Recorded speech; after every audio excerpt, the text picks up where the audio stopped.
우리는 평생을 돈과 함께 살아갑니다.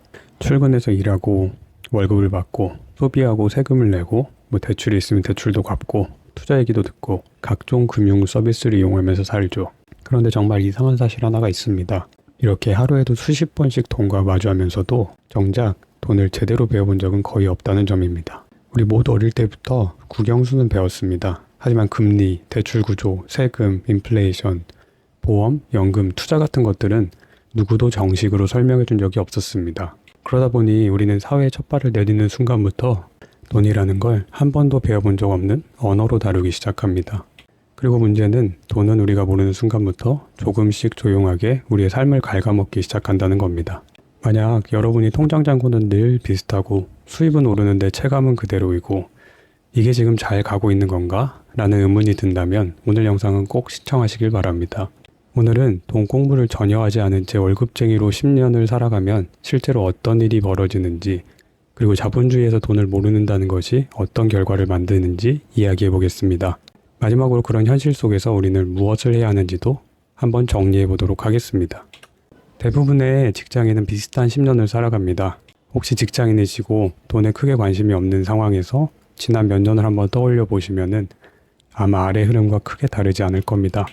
첫 월급을 받으면 보통 이렇게 생각합니다. 아, 이제 나도 사람답게 살겠다. 수입이 들어오니까 이번 달부터는 그래도 좀 넉넉하겠지? 하지만 현실은 생각보다 빠르게 다가옵니다. 월세, 관리비, 교통비, 점심 커피값, 휴대폰 요금, 구독 서비스, 결제 알림이 쉴 새 없이 울리죠. 한 달이 지나고 통장을 보면 아, 월급 꽤 있었는데 그냥 스쳐 지나가고 남는 게 없네 라고 생각하게 됩니다. 이때 작은 위화감이 시작됩니다. 열심히 일하고 있는데 왜 이렇게 빠듯하지? 그리고 2, 3년 차가 되면은 연봉이 그래도 조금 오릅니다. 직책도 올라갈 수도 있고 스스로에게 말하죠. 아, 그래, 이제 조금 더 여유가 생긴 것 같아. 하지만 중요한 사실은 지출도 같이 오릅니다.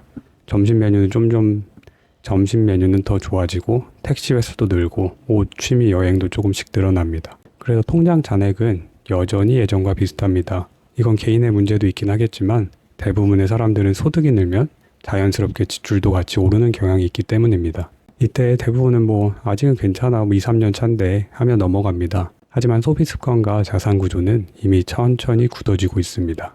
4, 5년 차 이 정도면 최소 적금 하나쯤은 들어놓고 투자도 조금씩 알아보긴 합니다. 조금씩 하기도 하죠. 코인도 잠깐, 주식 투자도 잠깐. 그래서 약간의 안도감이 생깁니다. 하지만 시간이 지나면 이상하게 막연한 불안이 찾아옵니다. 적금은 얼마 안 되는 것 같고 물가는 계속 오르고 집값은 폭발적으로 상승하고 지출 항목들도 하나둘 늘어나고 주변 지인들은 결혼, 이직, 차 구입 등 인생의 큰 이벤트를 겪기 시작합니다. 이쯤 되면 속으로 이런 생각이 듭니다. 아, 근데 나는 지금 잘 하고 있는 건가? 내 인생 잘 가고 있는 걸까? 그리고 이제 6, 7년 차가 되면은 간간히 듣긴 했지만 이제는 더 자주 주변에서 이런 말이 들립니다. 아, 적금만 하면 손해야. 저축만 하면 안 되지. 요즘 다 투자한단 말이야. 너도 이제 해야지. 나 코인이랑 미국 주식해서 대박 났어. 투자를 안 하면 뒤처진다는 압박감이 생기고 막상 내가 하려면 좀 무섭습니다. 아, 내가 샀는데 바로 떨어지면 어떡하지? 괜히 건드렸다가 인생 망하는 거 아니야? 손해보는 거 아니야? 그러다 이상한 모순에 빠집니다. 투자를 해도 불안하고 투자를 안 해도 불안한 상태. 그래서 대부분 이 시기를 우물쭈물 생각만 하다가 시간을 흘려보냅니다. 이제 8년에서 10년 차가 되면 갑자기 현실이 확 다가옵니다. 결혼도 보통 했을 테고 전월세 보증금, 대출, 출산, 육아, 교육비, 차, 부모님 건강, 각종 지출이 폭발적으로 늘어납니다. 여기서부터는 조금 아끼며 해결되는 수준이 아닙니다. 금리와 물가는 동시에 오르고 아이 관련 지출은 특히 줄이기 어렵습니다. 이때 많은 사람들이 퇴근길에 문득 이런 생각을 합니다. 아, 나 10년 동안 도대체 뭐 한 거지? 그래도 열심히 사는 것 같은데 남는 건 없고 지출은 더 커져가고 인생이 계속 이대로 가는 건가? 내 미래에 대한 걱정에 한숨만 가득 나옵니다. 결국 돈을 모르는 상태에서 자본주의 구조 안에 들어가 있으면 재테크 투자에 관심 없는 사람들의 인생 대부분이 거의 자동으로 이런 방식으로 굴러갈 가능성이 높습니다. 많은 분들이 이렇게 이야기합니다. 돈 공부를 안 해서 생기는 문제는 그냥 돈이 잘 안 모이는 거 아닌가요? 맞는 말이지만 그건 가장 바깥에 드러난 겉증상에 불과합니다. 실제로 본질에 대해서 깊이 생각해보면은 본질은 인생에 있어서 훨씬 더 깊고 오래가는 영향을 준다는 겁니다. 이걸 이제 하나씩 짚어보겠습니다. 첫 번째는 시간의 가치가 사라진다는 건데요. 돈 공부를 하지 않는 사람은 시간은 돈이다 라는 말을 아주 피상적으로만 이해합니다. 그래서 20대, 30대의 시간을 그냥 월급 받는 시간으로만 사용합니다. 하지만 이 시기는 사실 복리가 가장 강하게 작동할 수 있는 황금의 시간입니다. 예를 들어 30세에 매달 30만 원씩 연 7% 수익률을 꾸준히 투자한다고 가정하면 한 체감상으로는 한 달 30만 원 아끼는 게 대단한가 할 수 있지만 30년 뒤인 60세쯤에는 이 금액이 약 4억 원까지 불어날 수 있습니다. 반대로 나중에 여유 생기면 투자하지 하고 미루다가 40세부터 똑같이 매달 30만 원씩 투자한다면 60세 어떻게 될까요? 기간이 20년으로 줄어들면서 최종 금액은 대략 1.7억 원 수준으로 떨어집니다. 똑같이 30만 원씩 투자했는데 시작 시점이 10년 늦어졌다는 이유만으로 최종 결과는 2배 이상 차이가 나는 겁니다. 이게 바로 돈 공부를 안 한 대가인데 시간의 영구적인 손실입니다. 이 손실은 다시 되돌릴 수가 없습니다. 그래서 더 무섭고 어리면 어릴수록 빨리 투자를 시작하라는 얘기가 여기에서 나옵니다. 두 번째는 인플레이션에 평생 당한다는 건데요. 우리는 어릴 때 이렇게 배웠습니다. 저축하는 사람이 착한 사람이다. 적금 열심히 넣어라. 돈 열심히 모아서 헛짓거리하지 말고 투자 위험하니까 하지 마라. 맞는 말처럼 들립니다. 절약과 저축 자체가 나쁜 건 아닙니다. 하지만 이 말은 물가가 낮고 경제가 단순하던 시대에는 맞는 말이었지만 지금은 얘기가 완전히 달라졌습니다. 최근 몇 년만 봐도 체감 물가는 연에서 4~5%씩 올랐다는 말이 나올 정도입니다. 반면 은행 예적금은 알다시피 2% 전후에 머무르는 경우가 많습니다. 겉으로 보기에는 통장의 원금이 줄지 않으니까 안전하다라고 느낄 수 있지만 실제로는 이 인플레이션 때문에 매년 실질 구매력은 줄어들고 있는 겁니다. 최근 원화 가치가 하락하면서 달러 환율만 봐도 더 가속화되고 있는 느낌입니다. 이런 상황에서 아직도 난 그래도 열심히 저축하고 모으고 있는데 왜 더 힘들어지는지 모르겠다라고 생각하신다면 이번 기회에 정말 금융지식을 쌓으셔야 합니다. 지금 세대에서는 아무 투자도 하지 않는 것이 가장 큰 리스크입니다. 결국 돈 공부를 하지 않으면 이 인플레이션 구조를 이해하지 못한 채 보이지 않는 세금을 매년 내고 있는 것과 같습니다. 세 번째는 금융상품인데요. 예금, 적금, 카드, 대출, 보험, 세금, 연금, ETF, IRP 등등 이런 단어들 많이 들어보셨죠? 문제는 많은 사람들이 제대로 배우지 못한 상태에서 다양한 금융상품을 접하고 리스크와 혜택을 제대로 모른 채 사용하게 된다는 겁니다. 그러다 보니 이런 일들도 생깁니다. 좋은 대출과 나쁜 대출의 차이와 기준이 없으니까 조기 상환 수수료가 붙는 대출도 기한도 지나지 않았는데 그냥 빚이 싫다는 감정으로 먼저 빠르게 갚아버립니다. 그래서 원래 안 내도 될 돈까지 더 내는 거죠. 세액공제 혜택이 큰 연금 IRP를 활용하면 연 수백만 원을 아낄 수 있는데 그 구조를 몰라서 그대로 날리기도 하고 제대로 설계되지 않은 보험에 수십 년을 묶여 필요 없는 보장을 위해 비용을 계속 지불하기도 하죠. 또 ETF 인덱스 분산 투자 같은 개념을 모른 채 단기 대마주 소문난 종목만 쫓아다니다가 손해보고 마음고생을 심하게 하기도 합니다.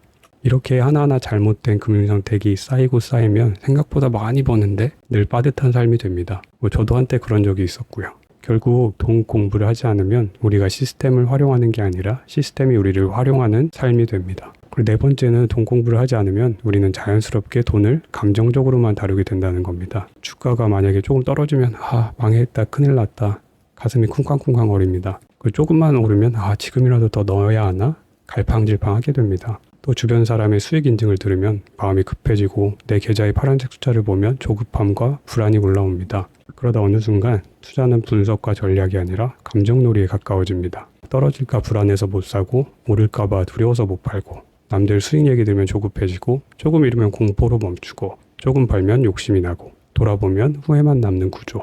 이 패턴이 반복되면 어느 순간 이런 결론에 도달합니다. 역시 나는 돈이랑 안 맞나 봐. 그냥 예금이나 적금만 할래. 그러면서도 마음 깊은 곳에서는 종종 이대로는 안 될 것 같다는 불안이 계속 밀려옵니다. 이 불안은 돈 공부를 하지 않으면 결국 평생 두려움의 대상으로 남게 될 겁니다. 그리고 다섯 번째, 결국 인생에서 선택권을 잃는다입니다. 돈은 본질적으로 선택의 도구라고 개인적으로 생각합니다. 돈이 없으면 선택을 할 수 없습니다. 그런데 돈이 없어서만이 아니라 돈을 잘 몰라도 여러 가지 선택권을 잃게 됩니다. 회사가 정말 힘들어서 그만두고 싶어도 대출이 있어서 아이 교육비 때문에 떠나지 못하기도 하고 싶은 일이 분명히 있는데도 준비할 시간과 자원을 확보하지 못해서 늘 나중만 이야기하게 되고 아이에게 해주고 싶은 것이 있어도 지금 상황에서 이게 맞는 선택인가? 내가 여유가 있나? 이런 걸 생각하다가 가장 안전해 보이는 최소한의 선택만 하게 되고 부모님 건강이나 노후를 챙겨드리고 싶지만 정작 내가 흔들리는 상황이랑 마음처럼 움직이지 못합니다.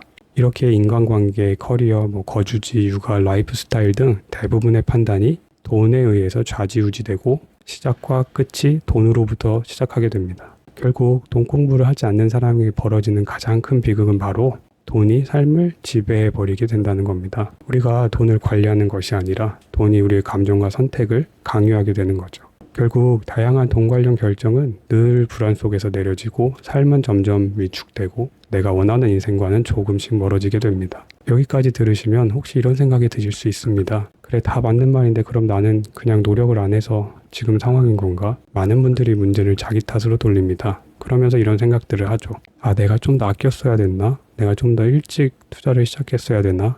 그냥 내가 머리가 나빠서 그런가? 나만 손해보는 것 같은데. 아, 나는 그냥 저축만 한 건데 위험하니까 잘 모으면 되는 게 아니었나? 하지만 제가 보기에는 이건 노력의 문제라기보다 돈의 본질을 제대로 이해하지 못한 상태에서 자본주의 시스템 안에 던져졌기 때문입니다. 그렇다면 반대로 돈 공부를 시작하면 무엇이 달라질까요? 진짜 인생이 바뀌나 의문이 들 수도 있습니다.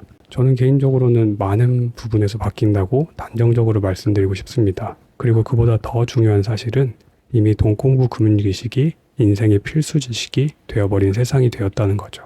제가 생각하기에 결국 돈 공부의 본질은 정보 비대칭을 줄여서 시스템의 먹잇감에서 빠져나오는 것입니다. 모르는 사람에게서 돈이 빠져나가는 구조는 너무 단순합니다. 금융상품은 모르는 사람에게서 수수료를 받고 마케팅은 모르는 사람에게서 충동 소비를 만들고 세금, 보험, 연금제도는 모르는 사람에게서 더 거치기도 하고 투자시장은 모르는 사람이 공포에 팔고 탐욕에 사면서 고스란히 손해를 떠안습니다. 즉 무지한 사람일수록 시스템의 이익원이 되도록 설계되어 있다고 생각합니다. 그래서 돈 공부의 본질은 사실 주식, 보험, 대출 이런 것도 물론 중요하겠지만 종종 스스로 한번 물어봐야 된다고 생각합니다. 내가 이 자본주의 시스템에서 누구의 수익원이 되고 있나? 이 질문을 던질 줄 아는 순간 발생하지 않아도 되는 지출, 수수료 손실이 바로 사라질 수 있습니다. 즉, 돈 공부는 이용당하는 구조에서 빠져나오는 지혜로운 기술이라고 생각합니다. 또한 돈 공부는 평균값의 인생을 벗어나는 거의 유일한 방법이라고 생각합니다. 물론 평범하게 사는 게 나쁜 건 아닙니다. 다만 저는 더 나은 삶과 더 나은 것들을 원하기 때문에 당연한 상식이지만 그래서 평균적인 사람의 인생의 궤적은 거의 비슷하다고 생각합니다. 같은 패턴으로 소비하고 같은 방식으로 일하고 같은 방식으로 대출받고 같은 방식으로 노후 준비하다가 같은 문제에서 막힙니다. 전혀 미래가 준비가 안 되는 거죠. 왜냐하면 평균적인 금융 지식을 가진 사람에게는 평균적인 결과밖에 나올 수 없기 때문입니다. 결국 세금 구조를 아는 사람과 모르는 사람, 레버리지를 해석할 줄 아는 사람과 무조건 두려운 사람, 현금 흐름을 이해하는 사람과 통장 잔고만 그냥 보는 사람, 위험을 판단해보고 특정 자산에 투자하는 사람과 저축만 하는 사람, 이 두 집단은 시간이 갈수록 인생이 기하급수적으로 벌어지게 됩니다. 즉 돈 공부는 평균값의 인생에서 기하급수 성장 곡선으로 갈 수 있는 유일한 스킬이라고 생각합니다. 앞으로의 시대는 돈을 모르는 상태에서 평생을 버틸 수는 없습니다. 언젠가는 한 번은 정면으로 마주보고 배워야 할 것들을 배워야 그 다음 선택지도 열리기 시작합니다. 그리고 그 시기는 빠르면 빠를수록 좋다고 생각합니다. 오늘 영상의 목표는 딱 하나였습니다. 혹시 아직도 돈 공부는 나랑 거리가 멀다고 생각하고 있었다면 지금 방식으로는 절대 안 된다는 거를 분명히 인식시켜드리는 것. 그 왜 돈을 공부하지 않으면 시간과 인플레이션, 시스템과 감정, 그리고 선택권 앞에서 계속 밀릴 수밖에 없는지 오늘은 이런 것들에 대해서 이야기했습니다. 하지만 이건 해결이 아니라 문제인식 단계입니다, 사실. 진짜 중요한 질문은 이제부터입니다. 우리가 아무렇지 않게 믿어온 여러 가지 금융 생각들이 대체 어떻게 나도 모르게 우리를 가난한 구조 안에 가두는가? 이런 질문들에 대한 답은 다음 영상에서 이어서 이야기해 보겠습니다. 마지막으로 제가 생각하는 돈은 모르면 평생의 적이 되고 알면 인생의 선택지를 많이 열어주고 늘려주는 도구라고 생각합니다. 오늘도 긴 시간 시청해 주셔서 감사하고 영상이 도움되셨다면 좋아요와 구독 부탁드립니다. 그리고 돈에 대한 개인적인 생각을 서로 공유해 보면 좋을 것 같습니다. 감사합니다. 밸류점프였습니다.